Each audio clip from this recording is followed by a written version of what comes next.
Well, you heard my name, Petra Menz. I'm a senior lecturer in the Department of Mathematics. And I have with me two students, and I just want you to just get up and turn around so I can introduce you. The taller one is Chloe Hayner, and the other one is Milan Nath. They're from my current course, Math 190, and they will be talking as well from their perspective about what I want to talk about. Namely, I want to convince you today that getting personal is not too personal, that it supports a student's well-being, and because of the positive feedback loop that you get, it also supports the well-being of the instructor. And it also feeds into showing this sort of caringness that it supports the learning of the student. But before I tell you a little bit more about my little activity that is very simple, but a bit time-consuming, I want to set the stage where I am doing these, which is basically in two courses that I've been attracted to teach over the last 10 years. And the very first course is, the proper title is actually Principles of Mathematics for Elementary Teachers, which attracts students that you can think of coming along two sets of axes. The one axis separates the students into those that want to actually become elementary teachers, and this could be, they could be taking their course in their first year of the program, second, third, fourth, and for them this is a gateway course into the professional development program.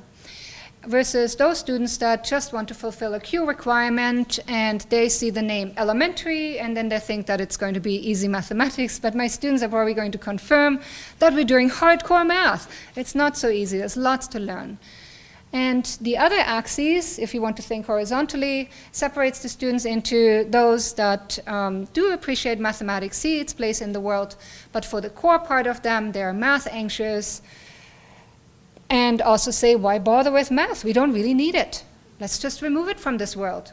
Collapse. Anyways, my thinking as a mathematician, versus a diametrically opposed course that I teach, which is your typical first term calculus course that attracts students that must have seen a lot of math already in high school, have had at least a B letter grade in order to get into this course. And they appreciate mathematics for the most part, and they see its place in society as well. But those students come fresh out of high school. And so they transition from high school to university, and that's a whole set of other challenges that I'm facing right there. So what is it that I do? Basically, I invite my students straight into my office. I have no marks associated with it whatsoever, no bonus, nothing. I just tell them, please book an appointment with me. And Canvas is great. It has the scheduler that I discovered. I started this activity precisely 7 years ago, when I looked at my records, this term in 190, I had students come to my office hours, I would meet with them, I would talk with them, but often I would see students very late in the term. And I would hear things like, oh, I didn't know I could just drop by your office hour, or I thought I needed to have a problem in order to see you. And I thought to myself, let's just invite them, make appointments, and dedicate this time to my students. And so I schedule it. With my 190 students, I also asked them to fill out a self-assessment form. It's probably too small for you to read. I have a handout that you can, that I will distribute afterwards, where they assess where they are with all the graded activities, how well these are going for them. They assign themselves a visual grade, and they also think a bit about why they want to come and meet me. And so they fill this out, and you see there's some space for me to write comments back because I make a photocopy and return this back to the student, the original. And on this form, I also make a difference between what is assessment and evaluation, so they understand that one is the evidence and the other one is the comparison against the set of criteria that I have. Now, can I go back up? Yeah. You may ask yourself already, now hang on a second, 10 minutes spent with each student. How many students do I have? Well, in 190, I have between 50 and 80 students, and there I make individual appointments. So basically what happens is that for an entire week, my life comes to a halt, period.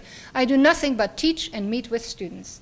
I prepare myself snacks, lots of them, so I can shove them in between students, and I have drinks ready, And then I dedicate my entire time to my students. And in calculus courses, I have about 400 to 500 students. And that I do not have enough time for, so I allow the students to come in groups of up to 4, sometimes 5 students, if they are okay to share among their peers whatever transpires in my office that we talk about. So I have for those students, I also ask them to come prepared with some questions that I pose beforehand, but during the meeting, I will ask a lot of questions. So why do I bother with this activity? Because as I get older, I get more and more removed from this age group. And this kind of activity brings me really close to where they are situated. And today's student is different from the one 5 years ago, 10 years ago, 15 years ago, and so on. I really hear about their challenges, where they're situated in this course, why they're taking this course, their fears, anything. So I kind of let myself guided with what the student is coming in. And in the 190 course in particular, I also time it so it comes right after the first midterm. And then I talk about my midterm construction, even though I had said beforehand, everything with me in my teaching is out in the open. I explain to them how I will be assessing them and how my midterms are constructed. But once they see it and have written it and have responded to the midterm in particular, let's say, then it's much easier to discuss and also to redirect the teaching. And what also gets me really excited about this time that I dedicate to my students is I make an effort to get to know them individually. They see this caring. I try to learn their names, and it's after these meetings when I walk back into the classroom, there's a sort of excitement in the air. There is an energy level because they've bought into this course and they see that I really care about their learning, and it also enhances my teaching with that. But I think I've said enough, and it's time should be now turned over to my students. So please welcome Milan, and she's going to talk about her experience.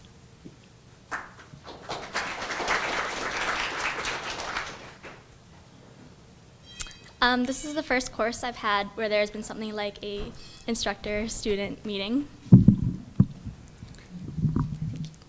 And I found it helpful because it made me take some time to reflect on how I was doing in the course. And it also gave me a chance to talk to Professor Menz about any feedback I had and what we could do to help improve myself, because since it was after the midterm, that gave me a better chance to see where I was at. So she was able to give me some tips on what I could do to become more engaged in the course. And I think it'd be useful for students if there are more courses that had something like this, because it allows the instructor and student to be on the same page and touch bases with each other. Thank you, Mira.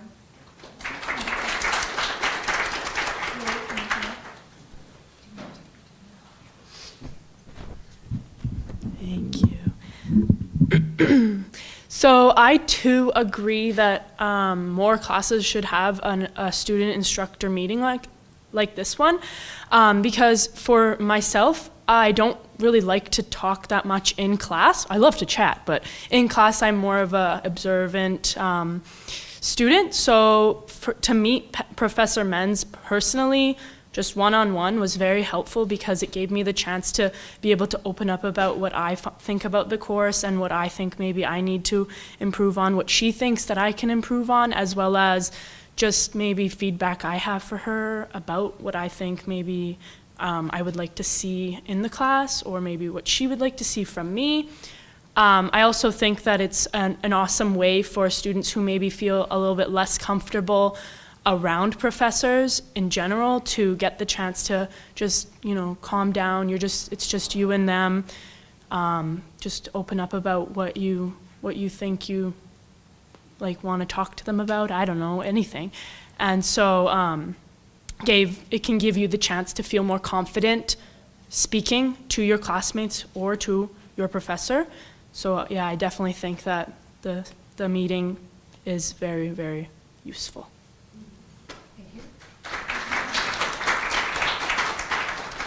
Thank you, Milan and Chloe, but please come back up and stand here with me because It's a lonesome world up here. And before I open up any question that may be sitting out here, just the other week I came across a little bit of a research that came out from Dustin Manley about motivate students with data and feedback, sort of the blog motivate students kind of thing. And I just want to read out the last blurb to you. Encouraging students to reflect upon their assessments and use them as a learning experience is invaluable for both instructors and students. Whether benchmarking performance relative to the class or introspective reports having students digest more than the percentage grade encourages them to become more effective learners. And this is kind of what I'm trying to achieve with these sort of instructor-student interviews. Great.